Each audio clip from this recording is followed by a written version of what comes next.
नमस्कार दोस्तों। आज हम बात करना वाले हैं इंडियन क्रिमिनल लॉ की सबसे कंट्रोवर्शियल प्रोविज़न में से एक सेक्शन 498 ए आईपीसी।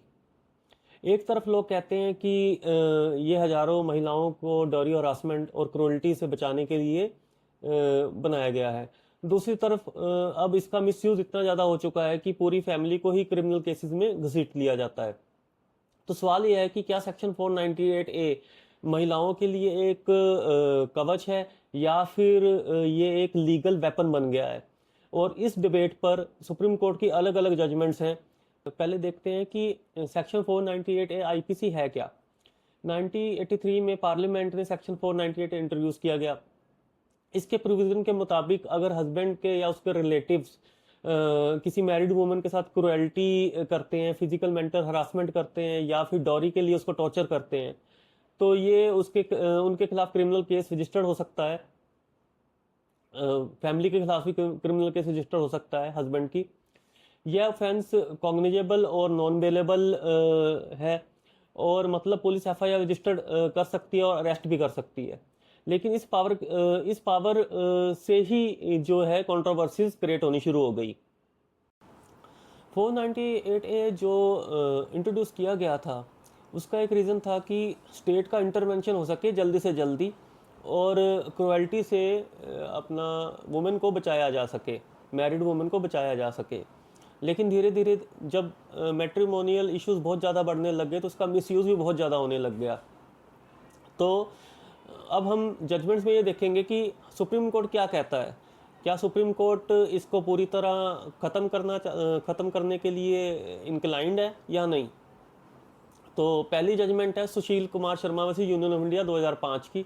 सबसे पहले इसी जजमेंट में चैलेंज किया गया था 498 ए की मिसयूज़ को।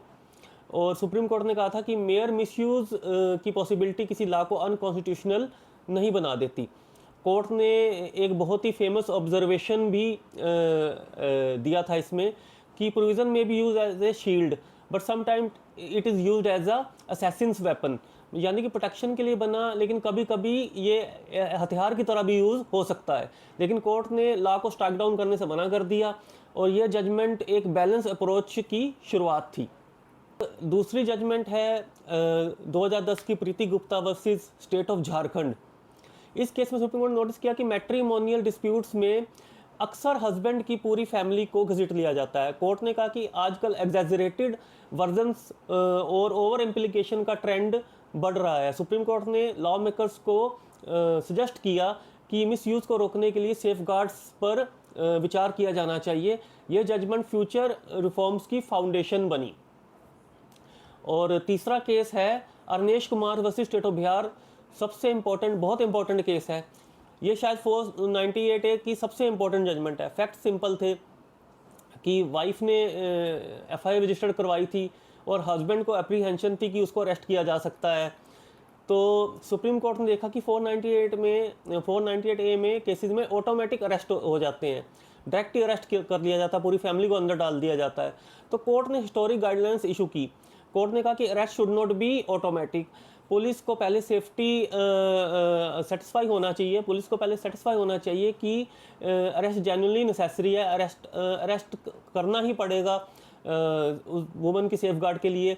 और सीआरपी सेक्शन 41 के सेफगार्ड्स को कंप्लाई करना होगा, नोटिस देना होगा पहले, अरेस्ट से पहले हस्बैंड को या उनकी फैमिली को बुलाना होगा अपना पुलिस स्टेशन में। आज भी 498 ए केस में अरनेश कुमार जजमेंट को साइड किया जाता है। मैंने खुद अपना बेल मैटर में इस केस को साइड किया था। तो अब नेक्स्ट देखते हैं कौन सी जजमेंट है। नेक्स्ट जजमेंट है Vijay Sharma versus State of Uttar प्रदेश 2017 की जजमेंट है। ये बहुत इंपॉर्टेंट जजमेंट है। इस जजमेंट में बहुत ज़्यादा मिसयूज़ को देखते हुए, कंप्लेंट्स को देखते हुए सजेस्ट किया गया था कि डिस्ट्रिक्ट लेवल पे कमेटी बनाई जाएगी और वो कमेटी के पास पहले केस आएगा और वो ये तय करेगी कि इसमें केस होना चाहिए रजिस्टर्ड के नहीं होना चाहिए। आइडिया जेन्युइन फॉल्स कंप्लेंट्स को डिस्टिंक्शन किया जा सके, ये आइडिया था। लेकिन यह कंट्रोवर्सी में आ गया ये केस। वुमेन राइट्स ग्रुप ने अपना वुमेन राइट्स ग्रुप्स का ये व्यू था कि जो जेन्युइन केसेस हैं उनको भी जो जस्टिस है वो भी डिले हो जाएगा इस जजमेंट की वजह से। जो लैंडमार्क जजमेंट एक और है, जो फिफ्थ वन है, social action forum for Manavadhikar versus Union of India. इसमें जो Vijesh Sharma versus State of Uttar Pradesh की जजमेंट की डायरेक्शन थी कमेटी बनाने वाली, वो वापस ले ली गई, क्योंकि सुप्रीम कोर्ट ने ऑब्जर्व किया कि अगर बीइंग अ जुडिशल फोरम, अगर वो ये डायरेक्ट करते हैं कि ये कमेटीज बनाई जाएंगी, वो एक तरह से they were ingressing on the part of legislature. वो जो हमारी पार्लियामेंट है उसका जो काम है वो अपने हाथ में ले रहे हैं, क्योंकि लॉ को अमेंड करना और लॉ को किस तरह से उसको सेफगार्ड दिया जाए वो पार्लियामेंट का काम है, वो जुडिशरी का काम नहीं है।